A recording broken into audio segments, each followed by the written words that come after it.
Hello students, ED online classes में आप सभी लोगों का स्वागत है। मैं Shailendra Prakash, faculty of electronics and communication engineering. तो स्टूडेंट, जैसे हम लोग जेबी गुप्ता बुक के सॉल्यूशन को कर रहे थे, तो आज के क्वेश्चंस को स्टार्ट करते हैं। आपका आज का जो चैप्टर है स्टूडेंट, इस तरीके से एसी बेसिक्स एंड नेटवर्क से इस तरीके से पहला क्वेश्चन देखते हैं स्टूडेंट हम लोग। तो पहला क्वेश्चन क्या कह रहा है, क्वेश्चन नंबर 189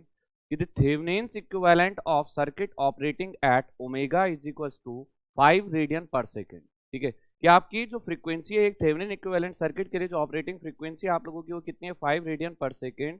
जबकि हैज ओपन सर्किट वोल्टेज जो आप लोगों का वो इस तरीके से गिवन है, और आप लोगों का इस तरीके से यहाँ पर इंपेडेंस भी आप लोगों को गिवन है।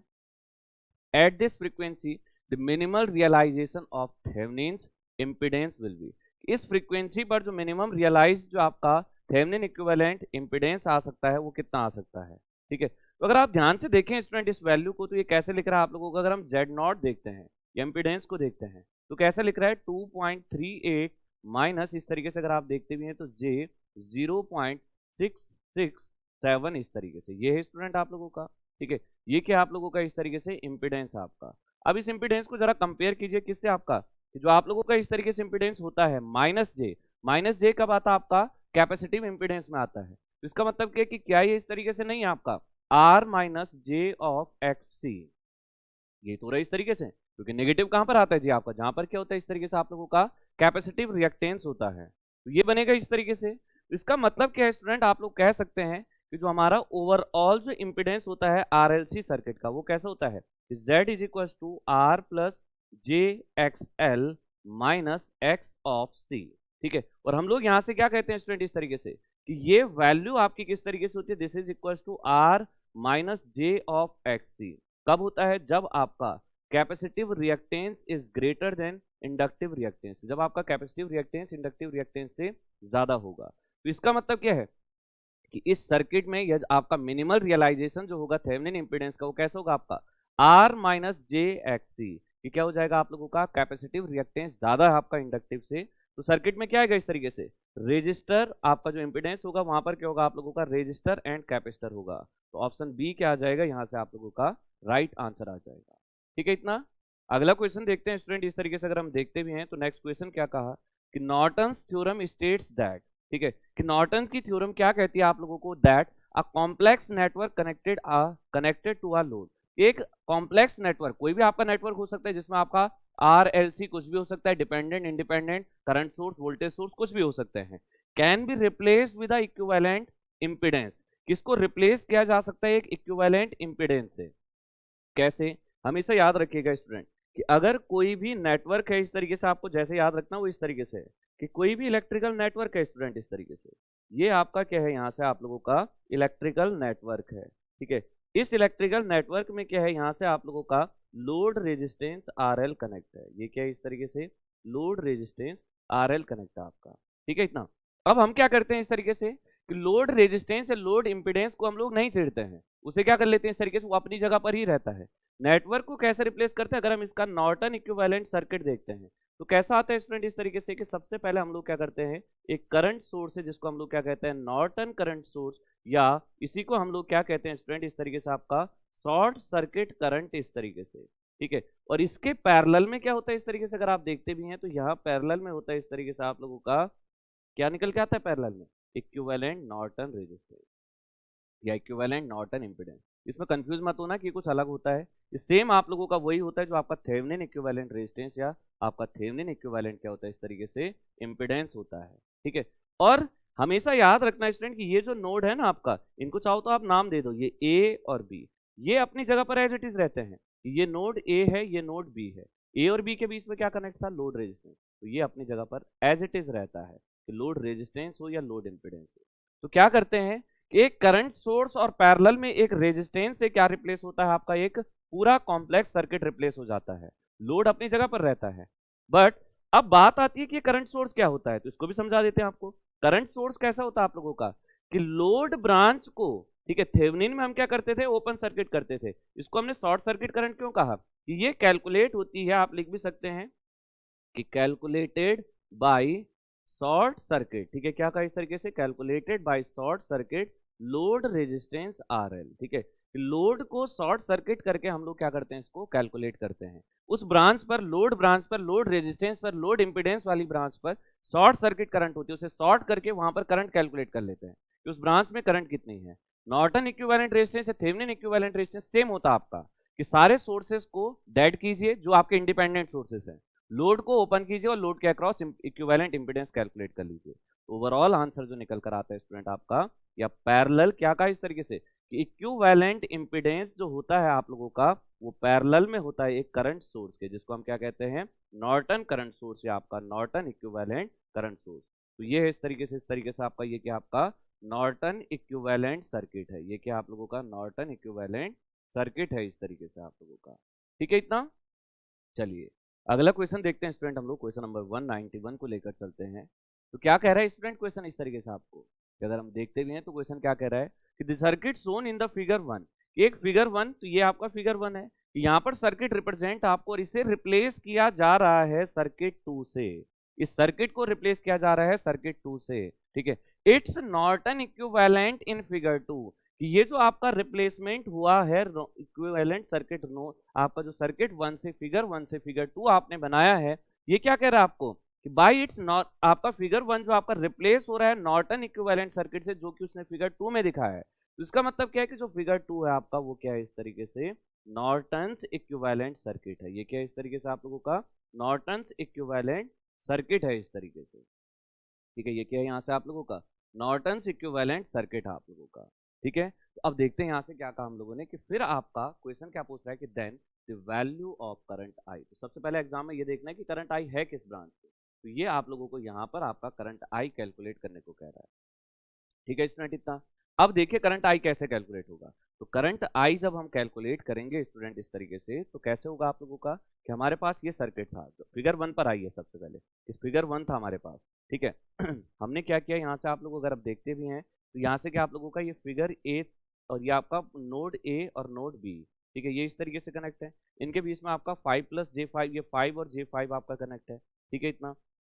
अब देखिए कि सिंपल कैसे हो जाएगा स्टूडेंट आप लोगों का, कि अगर हमें शॉर्ट सर्किट करंट कैलकुलेट करनी है तो हम लोग क्या करेंगे कि जहां लोड कनेक्ट होना था उस ब्रांच को क्या करते हैं शॉर्ट सर्किट, लोड तो कनेक्ट नहीं है तो डायरेक्टली क्या होगी, ब्रांच शॉर्ट सर्किट हो जाएगी इस तरीके से। ठीक है, ये कैसे हो जाएगी, ध्यान से देखिए एक मिनट। हाँ, ये हो जाएगा इस तरीके से, ये ब्रांच आपकी शॉर्ट सर्किट यहाँ से, और शॉर्ट सर्किट ब्रांच पर यही तो आपकी नॉर्टन करंट है, ये शॉर्ट सर्किट करंट है। हमें पता है कि शॉर्ट सर्किट ब्रांच पर मैक्सिमम करंट जाती है, इसका मतलब ये जो आपकी बीच में ब्रांच है यहाँ करंट होगी आपकी 0, यहाँ पर कितनी करंट होगी, 0 करंट होगी, क्योंकि मैक्सिमम करंट जो सोर्स से आएगी वो तो आपकी लोड पर चली जाएगी, यहाँ आपकी शॉर्ट सर्किट ब्रांच पर चली जाएगी। और करंट कितना होगा कि ISC, शॉर्ट सर्किट करंट की अगर हम बात करते हैं तो वो कितना होगा, यही तो करंट आई है आपकी, शॉर्ट सर्किट करंट या current I is equal to आ जाएगा आपका V/R, या वोल्टेज अपॉन इम्पिडेंस। तो वोल्टेज आप लोगों का स्टार्टिंग में इनपुट पर देखिए 50 वोल्ट, इम्पिडेंस यहाँ बीच में कितना आ रहा है आपका -J10,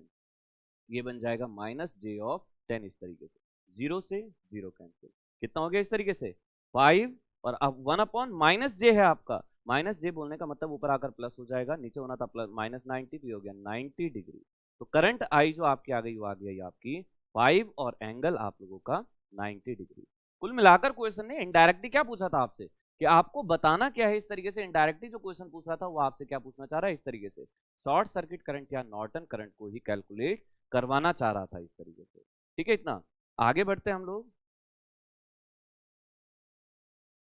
ठीक है, तो देखते हैं स्टूडेंट यहाँ से क्वेश्चन 192 को, तो क्या कह रहा है स्टूडेंट इस तरीके से, क्वेश्चन क्या लिख रहा है आपको कि N AC source of voltage ES, ये एक एसी सोर्स आप लोगों का जिसकी वोल्टेज आप लोगों की कितनी ES है इस तरीके से। आगे क्या कह रहे हैं इस तरीके से कि ES आप लोगों का क्या इस तरीके से सोर्स वोल्टेज है, internal impedance of ZS, internal impedance कितना है इस तरीके से ZS आप लोगों का, is connected to a load impedance ZL आप लोगों का क्या इस तरीके से, ये आपका सोर्स, ये इंटरनल इंपीडेंस है, फिर आप लोगों का क्या इस तरीके से लोड इंपीडेंस है आपका, ZL is equals to RL plus JXL. Consider the following condition in this regard. ठीक है, आपको क्या करना है इस तरीके से कंडीशंस देखने की, कौन सी कंडीशन आपकी सेटिस्फाइड हो रही है। ठीक है, सबसे पहला देखते हैं हम लोग कि क्या कह रहे हैं इस तरीके से आप लोगों को कि XL is equals to XS if only XL is varied। नीचे देख लीजिए क्वेश्चन आपका 4 ऑप्शन के बाद नीचे भी लिख रहा है कि among these condition those which are to be satisfied for maximum power transfer. ठीक है, मेन बात जो आप लोगों की कि आपको वो कंडीशन देखनी है कि जिसमें आप लोगों का मैक्सिमम पावर ट्रांसफर की थ्योरम को क्या करता है आप लोगों का, चाहे वो एसी के लिए हो या डीसी के लिए हो, ठीक है, आपकी मैक्सिमम पावर ट्रांसफर की कंडीशन को सेटिस्फाई करता हो। ठीक है, सबसे पहले देखिए कि XL की इंडक्टिव रिएक्टेंस जो होता है आप लोगों का, that must be equal to source reactance XS, ऐसा होना चाहिए, ये कंडीशन आपकी लिख रही है। ठीक है, जबकि अगर हम बात करें इस तरीके से तो हमारा कंडीशन कैसे होता है स्टूडेंट आप लोगों का, कि हमेशा याद रखिएगा कि अगर आपका मैक्सिमम पावर ट्रांसफर करवाना है तो डीसी सर्किट का केस होता है तो कैसे होता है आप लोगों का, लोड रेजिस्टेंस RL होगा वो सोर्स रेजिस्टेंस या जिसको हम क्या कहते हैं इस तरीके से थेवेनिन इक्विवेलेंट रेजिस्टेंस के इक्वल होगा। ठीक है, ये कंडीशन होती है। या फिर इसी तरीके से अगर हम कहते हैं कि आपका जो क्या होगा इस तरीके से XL लोड रिएक्टेंस होगा, that must be is equal to complex conjugate of, किसके होता है इस तरीके से आप लोगों का, यहां से अगर हम देखते हैं कि लोड इंपिडेंस जो होगा that must be equal to complex conjugate of source impedance. Load impedance कैसा होता है आपका, अगर हम बात करते हैं इस तरीके से कि सोर्स इंपिडेंस अगर आपका कैसा है RS plus J of XS इस तरीके से, तो यहाँ से क्या आ जाएगा ZL की अगर हम बात करते हैं, लोड की बात करते हैं तो ZS का स्टार, और यहाँ से अगर हम देखते हैं तो this is equal to RS minus J of XS इस तरीके से। ठीक है, ये आ जाएगा इस तरीके से कि JXS RS माइनस JXS इस तरीके से। तो बोलने का मतलब क्या आपका कि जो आप लोगों का यहाँ से अगर हम देखें भी कि सोर्स रिएक्टेंस है that must be equal to minus of load reactance, या इसी बात को आप उल्टा भी कह सकते हैं, कैसा कि लोड रिएक्टेंस जो होगा आप लोगों का, लोड पर जो रिएक्टेंस होगा XL इस तरीके से, वो कैसा होगा माइनस ऑफ XS इस तरीके से, यही होगा आप लोगों का। ठीक है, तो कैसा आ जाएगा XL is equal to minus XS, मतलब आपका प्लस तो नहीं होता, ये कैसा होता है आप लोगों का माइनस होता है, नेगेटिव होता है, तो ऑप्शन 1 आपका इनकरेक्ट है इस तरीके से। ऑप्शन 2 को देखते हैं हम लोग कि XL is equal to minus है, तो यही हमने वैल्यू कैलकुलेट की है जब आपका XL वेरिड होता है, तो ऑप्शन 2 तो बिल्कुल राइट है। ऑप्शन 3 पर आते हैं कि RL is equal to RS square plus XS plus XL का whole square if RL is varied, यदि आपका लोड रेजिस्टेंस RL वेरी कर रहा है, ठीक है, तो RL वेरी कर रहा है तब आपकी कैसी कंडीशन आएगी। ठीक है, तो लोड रेजिस्टेंस अगर वेरिएबल होगा स्टूडेंट आप लोगों का, ये तो आपने कह दिया कि ये वेरिड है, तो ये वेरी कर रहे हैं, दूसरे के बारे में कुछ नहीं कहा है, तो इसका मतलब क्या आपका कि रिएक्टेंस जो होगा आप लोगों का वो कैसा होगा, यहाँ से फिक्स होगा, यहाँ पर रिएक्टेंस वेरी नहीं कर रहा है, रिएक्टेंस फिक्स होगा क्योंकि वेरिएबल तो लोड रेजिस्टेंस है। ठीक है, तो इस कंडीशन में जो आपकी मैक्सिमम पावर ट्रांसफर की कंडीशन होती है वो क्या कहती है आपकी कि लोड रेजिस्टेंस का स्क्वायर इज इक्वल टू ये नॉर्मल फॉर्म, या आप कह सकते हैं कि load resistance is equal to ये कितना आ जाएगा आप लोगों का अंडर रूट दिस वैल्यू। ठीक है, तो क्या हो जाएगा स्टूडेंट आपका ऑप्शन 3 भी आपका सही है। लास्ट कंडीशन को देखते हैं हम लोग, तो क्या कहा है कि मॉड ऑफ, बोलने का मतलब क्या, मॉड का मतलब क्या होता है आपका मैग्नीट्यूड ऑफ, तो ये क्या रिप्रेजेंट कर रहा है इस तरीके से कि magnitude of ZL is equal to magnitude of ZS, कि लोड का जो मैग्नीट्यूड होता है लोड इंपीडेंस का वो ZS के इक्वल होता है आपका। ठीक है, तो हमें भी पता है कि यहाँ से अगर आप देखेंगे तो ये कॉम्प्लेक्स कंजुगेट होते हैं, दोनों का अगर आप मैग्नीट्यूड देखोगे स्टूडेंट इस तरीके से तो दोनों का मैग्नीट्यूड हमेशा सेम आएगा। ठीक है, कितना आएगा इस तरीके से, मैग्नीट्यूड हमेशा सेम आएगा इस तरीके से। ठीक है, तो अब यहाँ से क्या आ जाएगा आप लोगों का, यहाँ से आप कह भी सकते हैं कि इसमें क्या होता है इस तरीके से कि ये लोड इंपिडेंस आप लोगों का क्या होता है इस तरीके से वेरिएबल होता है, ये आपका क्या करता है वेरी करता है, जबकि फेज आपका मैग्नीट्यूड वेरी कर सकता है, फेज आपका हमेशा कैसा होगा फिक्स होगा। ठीक है, फेज कैसा होता है आपका फिक्स्ड होता है, तो इस तरीके से क्या आ जाएगा ऑप्शन 4 भी आपका राइट आंसर। तो बोलने का मतलब क्या है कि फर्स्ट इनकरेक्ट है, सेकंड थर्ड फोर्थ करेक्ट है, तो 2 3 4 आपका राइट आंसर, तो दैट इज ऑप्शन डी आप लोगों का क्या बन गया, यहाँ से राइट आंसर आ गया कि करेक्ट आंसर जो होगा दैट इज ऑप्शन डी इस तरीके से।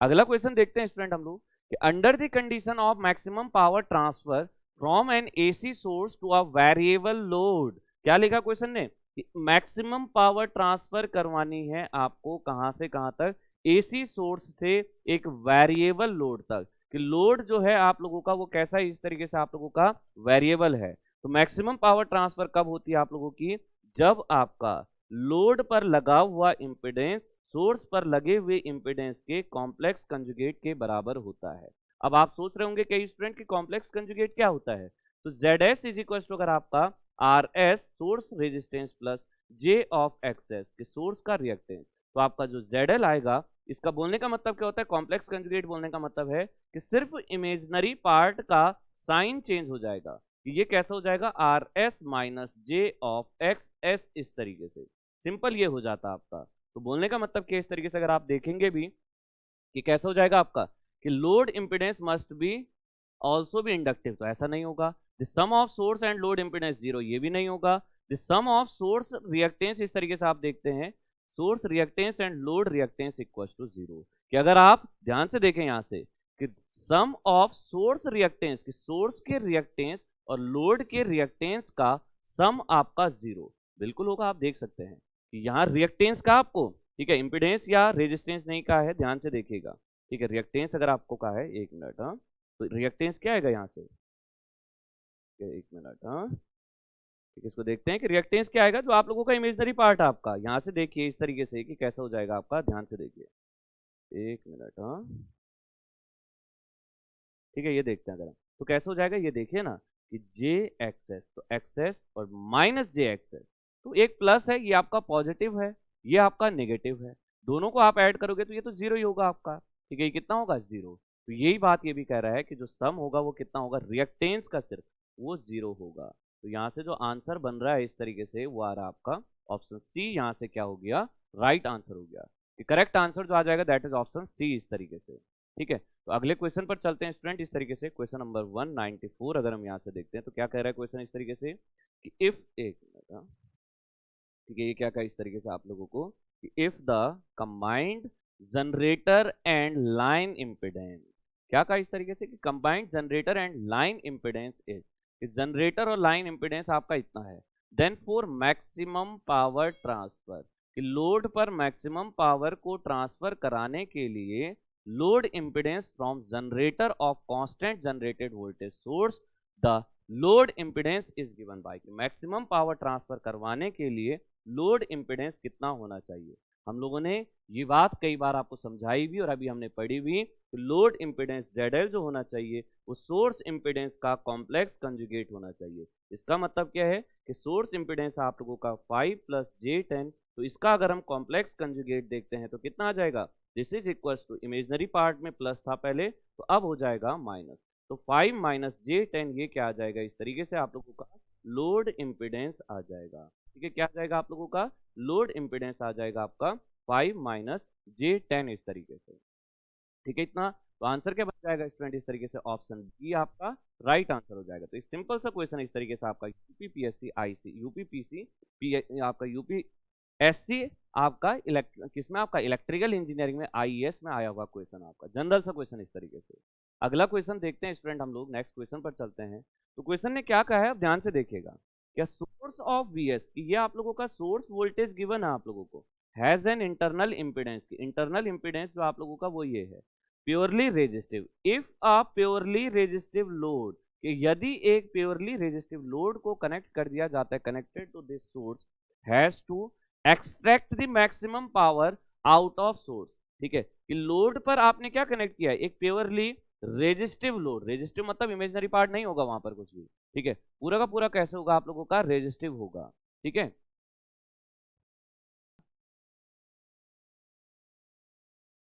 ठीक है, तो यहां से क्या कहा स्टूडेंट हम लोगों ने कि हमें क्या करना है, मैक्सिमम पावर को ट्रांसफर करने के लिए जो आप लोगों का क्या होगा इस तरीके से लोड है आपका, उसकी वैल्यू बतानी है आप लोगों को, लोड रेजिस्टेंस आपका ओम में कितना होगा, ठीक है। तो देखिए यहाँ से आपको सोर्स वोल्टेज गिवन है, सोर्स वोल्टेज कितना है स्टूडेंट इस तरीके से आप लोगों का Vs is equal to V of cos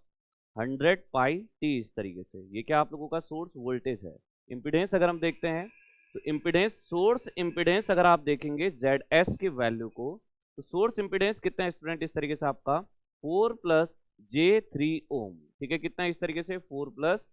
j3 ओम का क्या है इस तरीके से आप लोगों का इम्पिडेंस यहाँ पर कनेक्ट है, ठीक है। अब आपको क्या करना है स्टूडेंट इस तरीके से आपको बताना है कि मैक्सिमम पावर ट्रांसफर करने के लिए जब आपका क्या है प्योरली रेजिस्टिव है इस तरीके से, ठीक है, connected to source out of maximum, तो प्योरली रेजिस्टिव के केस में स्टूडेंट इस तरीके से जो आपका लोड रेजिस्टेंस आता है, ठीक है, वो कैसा आता है हमने देखा भी है कि RS का स्क्वायर प्लस इस तरीके से अगर आप देखते भी हैं तो this is equal to XS + XL का होल स्क्वायर। अभी हमने एक क्वेश्चन देखा भी था वहां पर जहां पर आपके मल्टीपल ऑप्शंस थे, तो वहां पर इस तरीके से हमने कहा भी था कि लोड रेजिस्टेंस आपका, ठीक है, ठीक है, यहां से अगर हम देखते हैं कि लोड रेजिस्टेंस कैसे होगा आपका, R L is equal to under root of, या आप कह सकते हैं कि R L square is equal to R S square plus X S plus XL का होल स्क्वायर। तो कैसा आ जाएगा कि R S square source resistance कितना है, इस तरीके से अगर आप देखते भी हैं कि आपके पास अगर हम देखें तो ये इसे कंपेयर कीजिए R S plus J of x S, इस तरीके से इससे कंपेयर कीजिए आप लोग इसको। ठीक है, तो कैसा आएगा कि एक्स एस, या आप इस तरीके से कह सकते हैं कि x S plus x L, इस तरीके से यहाँ से अगर हम देखें भी तो ये आप लोगों का एक्स एस इस तरीके से अगर हम देखते हैं तो आर की जगह पर कितना है, आर की जगह पर 4, तो 4 का स्क्वायर प्लस एक्स एस की जगह पर 3 इस तरीके से। ठीक है, तो 3 का स्क्वायर ही आप लोगों का कितना हो जाएगा, 4 4 जा 16 प्लस 9 आपका, तो ये हो गया 25। तो रेजिस्टेंस जो निकल कर आएगा दिस इंप्लाइज कि आर की जो वैल्यू आएगी दैट इज इक्वल टू 5 ओम। और ये आर कौन सा आप लोगों का, ये आर है आप लोगों का लोड रेजिस्टेंस। तो लोड रेजिस्टेंस कितना निकल के आएगा आप लोगों का, 5 ओम आपका क्या आ जाएगा इस तरीके से लोड रेजिस्टेंस। ऑप्शन सी क्या हो गया स्टूडेंट आप लोगों का राइट आंसर हो गया। ठीक है, तो करेक्ट आंसर हो जाएगा दैट इज ऑप्शन सी, इस तरीके से आप लोगों का। ठीक है इतना, चलिए अगला क्वेश्चन देखते हैं, अगेन आपका मैक्सिमम पावर ट्रांसफर पर एसी सर्किट के लिए आप लोगों का। तो क्या लिख रहा है कि the maximum power that can be transferred in the load ZL. और जेडएल यहाँ देखिए इस एरो का मतलब क्या होता है स्टूडेंट कि इस तरीके का मतलब आपका ये आप लोगों का वेरिएबल है कि लोड इंपीडेंस कैसा आपका वेरिएबल। ठीक है, तो क्या कहा कि maximum power that can be transferred in the load ZL in the given circuit is. ठीक है, कि मैक्सिमम पावर कितनी ट्रांसफर होगी आप लोगों की, या कितनी वैल्यू आप लोगों की पावर की होगी लोड इंपीडेंस जेडएल पर। तो कैसे करेंगे, ध्यान से देखिए इस क्वेश्चन को। हम लोग कैसे कर रहे हैं स्टूडेंट कि देखें यहाँ से कि सबसे पहले क्या करते हैं, अगर हम लोग सोर्स इंपीडेंस देखते हैं जेड एस। ठीक है, तो जेड एस जो आपका क्या होता है इस तरीके से सोर्स इंपीडेंस। तो अगर आपको यहाँ याद नहीं आ रहा होगा तो आप ये सोचिए कि अगर रेजिस्टेंस होता और आपको कहता कि सोर्स रेजिस्टेंस कितना होगा, तो आप क्या कैलकुलेट करते, थेवेनिन इक्विवेलेंट रेजिस्टेंस को। सेम काम कीजिए यहाँ पर भी, आप लोग क्या कैलकुलेट करिए, थेवेनिन इक्विवेलेंट इंपीडेंस को कैलकुलेट कीजिए। कैसे करते थे, इसको कैलकुलेट करने के लिए सबसे पहला स्टेप आपका जो होता था, फर्स्ट स्टेप वो होता आपका लोड को ओपन सर्किट करना। ठीक है, ये कैसे होता है इस तरीके से, लोड को ओपन सर्किट करना। सेकंड अगर हम देखते हैं इस तरीके से, तो सेकंड जो होता है आप लोगों का वो कैसे होता है, सेकंड होता है आप लोगों का कि सारे सोर्सेस को डेड करना, डेड ऑल इंडिपेंडेंट सोर्सेस, कि सारे इंडिपेंडेंट सोर्सेस को डेड करना। कीजिए सब फटाफट से ऐसा काम। हमने क्या किया कि अगर सोर्सेज डेड करेंगे तो यही आपका वोल्टेज सोर्स, ठीक है यही तो आपका वोल्टेज सोर्स डेड होगा, तो हमें पता है कि वोल्टेज सोर्स को क्या करना है शॉर्ट सर्किट, करंट सोर्स को क्या करना है ओपन सर्किट। ये हो जाएगा करंट सोर्स आपका open circuit, voltage source short circuit. तो देखिए सर्किट कैसे बनकर आएगा, यहाँ से सर्किट आएगा ये आपका, ये शॉर्ट सर्किट इस तरीके से। ठीक है, ये यही बनेगा आप लोगों का, ये देखिए यहाँ से इस तरीके से शॉर्ट सर्किट। यहाँ से कैसा आ जाएगा, अगर आप देखते हैं कि ये इम्पिडेंस है, ये आपका रेजिस्टेंस है, और ये आप लोग ने क्या कर दिया, लोड को ओपन कर दिया। ठीक है, और यहीं पर हम लोग क्या कर रहे हैं, थेवेनिन इक्विवेलेंट इम्पिडेंस को कैलकुलेट। ये आप लोगों का J50 ओम। ठीक है, ये कितना इस तरीके से J50, ये कितना इस तरीके से 10 ओम आपका। ठीक है, ये कितना आपका J50 ओम आपका, ये आप लोगों का 10 ओम। तो ZTH की अगर हम बात करते हैं, थेवेनिन इक्विवेलेंट की बात करते हैं इस तरीके से, तो कितना आ जाएगा देखिए यहाँ से। ठीक है, कि थेवेनिन इक्विवेलेंट जो बनेगा, दोनों कैसे हैं सीरीज में है, तो सीरीज में आ जाएगा आप लोगों का 10 प्लस J50 आपका, ये कितना हो गया 10 प्लस J50। ठीक है, तो ये वैल्यू निकल गई आप लोगों की सोर्स इम्पिडेंस की। हमें चाहिए कि इस तरीके से, तो आपका सोर्स इम्पिडेंस हो गया। ठीक है, अब ध्यान से देखना स्टूडेंट इस तरीके से। ठीक है, एक काम करते हैं, इसको थोड़ा सा इस तरीके से देख लेते हैं स्टूडेंट। ठीक है, यहाँ पर आपका क्या है, क्योंकि क्वेश्चंस को हम लोगों को यहीं पर करना है, तो कैसा आ जाएगा ध्यान से देखिए। ये सर्किट हम लोग इस तरीके से बना रहे हैं कि ये हो गया था शॉर्ट आपका, और ये आपका इस तरीके से इंडक्टेंस, ये आपका रेजिस्टेंस, और ये आप लोगों का इम्पिडेंस इस तरीके से यहाँ पर। ठीक है, ये कैसे हो जाएगा ZTH इस तरीके से। ठीक है, तो कैसा आ जाएगा, यहाँ से अगर आप देखते भी हैं तो ये आ गया J5 ओम, ये आता आप लोगों का 10 ओम इस तरीके से। ठीक है, तो दोनों सीरीज में है, तो कैसे हो जाएगा, Thevenin equivalent is equal to ये हो जाएगा आपका 10 प्लस J5 इस तरीके से। ठीक है, ये आ जाएगा यहाँ से इस तरीके से आप लोगों का। ठीक है, तो ये हो गया थेवेनिन इक्विवेलेंट। ठीक है, हमें पता है कि जो हमारा लोड निकल के आएगा, लोड कैसे होगा, इसका कॉम्प्लेक्स होगा, कॉम्प्लेक्स कंजुगेट। तो ZL जो आएगा that is equal to ZTH का स्टार यहाँ से, ये कॉम्प्लेक्स कंजुगेट। तो कैसे हो जाएगा सिंपल आपका कि this is equal to 10 minus J5 आप लोगों का, ये कैसा आएगा इस तरीके से 10 माइनस J5 निकल कर आएगा। ठीक है, ये तो निकल गया हमारा इम्पिडेंस। अब बात करते हैं थेवेनिन इक्विवेलेंट वोल्टेज की। तो वीटीएस कितना आएगा आपका, ये लोड ओपन होगा, करंट यहाँ से आपका कितना है, वोल्टेज है, ओपन सर्किट होगा तो यहाँ आपकी करंट कितनी हो जाएगी, इस तरीके से अगर आप देखोगे भी तो करंट जीरो हो जाएगा। कब, जब ये लोड आपका ओपन है, लोड ओपन सर्किट की कंडीशन में ये पूरा आपका ओपन सर्किट हो जाएगा, और ओपन सर्किट में करंट कितनी होती है, इस तरीके से जीरो होती है आपकी, ठीक है। यहाँ से जो करंट होती है इस तरीके से आप लोगों की, वो आपकी जीरो होती है। तो इसका मतलब क्या है कि जो वोल्टेज आएगा वो पूरा का पूरा आपका इनपुट वोल्टेज कहाँ होगा, आपका लोड पर होगा, 50 ∠0 डिग्री इस तरीके से, ठीक है इतना। अब देखिए कि करंट अगर हम बात करते हैं इस तरीके से, आई की बात करते हैं कि current I is equal to कैसे हो जाएगा आप लोगों का, V T H upon Z T H, ठीक है, Thevenin equivalent upon voltage upon impedance इस तरीके से। तो करंट आई कितना बन रहा है, ये हो जाएगा 50 और डिवाइड बाई करंट की, अगर इम्पिडेंस की अगर हम बात करते हैं तो इम्पिडेंस कितना होगा, इसका मैग्नीट्यूड अगर हम देखते हैं इस तरीके से, ठीक है, तो ये कितना आ रहा है, ये यहाँ से अगर हम देखेंगे ये जेड टी है, जब हम लोग करंट को निकालेंगे स्टूडेंट तो सिंपल यहाँ पर क्या आएगा आप लोगों का, ये आपका आएगा आर एल लोड रेजिस्टेंस इस तरीके से, जो कितना आप लोगों का 10 है इस तरीके से। एक मिनट, हाँ ठीक है, इसको अगर हम देखते भी हैं तो ये हो जाएगा, ठीक है, कैसे हो जाएगा ध्यान से देखिए, यहाँ से अगर हम देखते भी हैं कि हमारा क्या निकल के आए, जेड टी एस, सर्किट को देखिए ना, एक मिनट रुकिए, यहाँ अगर हम लोग लेकर भी चल रहे हैं इसको, एक मिनट, ठीक है, इसको सर्किट को देखते हैं सबसे पहले कि वीटीएच आपका, यहाँ पर हम लोग क्या लिख रहे हैं, वीटीएच, ठीक है, फिर क्या आता है, आरटीएच, यही तो आता है आपका वीटीएच आरटीएच, और ये आप लोगों का आर एल या लोड रेजिस्टेंस या लोड इम्पिडेंस जो भी आपका, वो इस तरीके से कनेक्ट होता है, ठीक है। अब देखिए यहाँ पर भी क्या आएगा इस तरीके से, ये आएगा जेड टी एच, रखिए वैल्यू फटाफट से, तो वैल्यूज जब रखेंगे, वीटीएच आप लोगों का कितना है, ये आपका 50 ∠0 डिग्री, जेटीएच जो आप लोगों का वो कितना है इस तरीके से 10 - j5 इस तरीके से, ठीक है। जेडएल अगर आप देखते हैं तो ये आपका जेटीएच कितना था,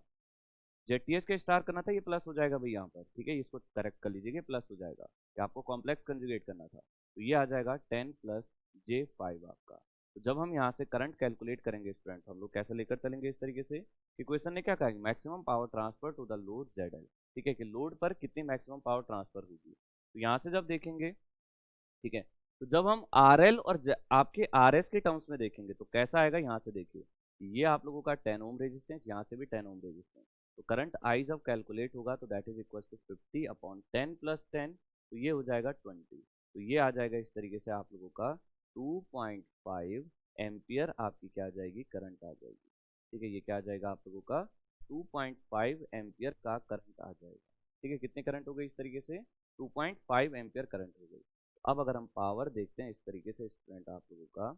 पावर जो आपका क्या हो गया, यहाँ से आप लोगों का पावर कहाँ पर निकालनी है आप लोगों को, इस 10 ओम पर ही तो निकालनी है, तो power P is equal to आ जाएगा I square into R L, ठीक है, यही तो होता है पावर का फॉर्मूला। तो देखिए I कितना आप लोगों का 2.5 का स्क्वायर इस तरीके से मल्टीप्लाइड बाई, यहाँ पर 2.5 का स्क्वायर मल्टीप्लाइड बाई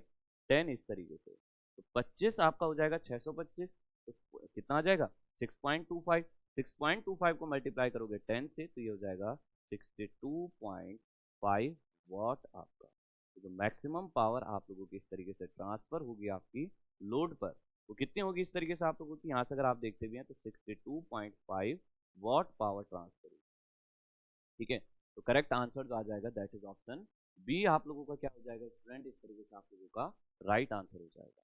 ठीक है। चलिए तो अगला क्वेश्चन देखते हैं स्टूडेंट, हम लोग नेक्स्ट क्वेश्चन पर चलते हैं इस तरीके से। नेक्स्ट क्वेश्चन क्या कह रहा है कि the impedance seen by source in the circuit shown in the figure, shown is given by, impedance आपका, और ये भी सर्किट कहाँ से है स्टूडेंट आप लोगों का, ये आपको क्या लिख रहे हैं, इम्पीडेंस सीन बाय सोर्स, कि कितना इम्पीडेंस आएगा आपका सोर्स से, ठीक है। तो ये भी जो कंडीशन है इस तरीके से अगर हम लेकर भी चलते हैं तो ये आपका,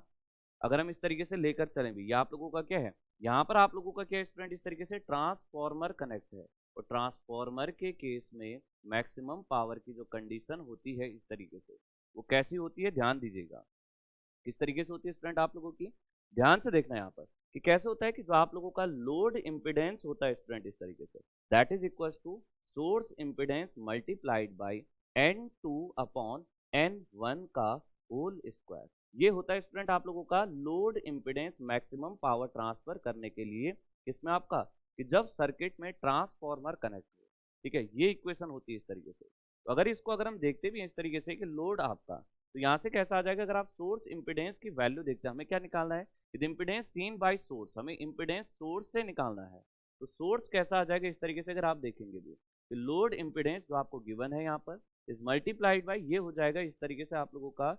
N1 अपॉन N2। N1 है आप लोगों का number of turns in primary winding, N2 है आपका number of turns in secondary winding. ठीक है, तो टर्न रेशियो है, कुल मिलाकर आप कह सकते हैं कि ये क्या आप लोगों का टर्न रेशियो है आपका। ठीक है, तो अब देखिए कि ZL लोड इम्पिडेंस कितना आपका, इसको अगर हम देखते हैं तो दिस इज इक्वल टू 10 और एंगल आपका 30 डिग्री इस तरीके से। ठीक है, टर्न रेशियो को अगर आप देखते हैं तो ये आप लोगों का इस तरीके से 1/4 का स्क्वायर इस तरीके से।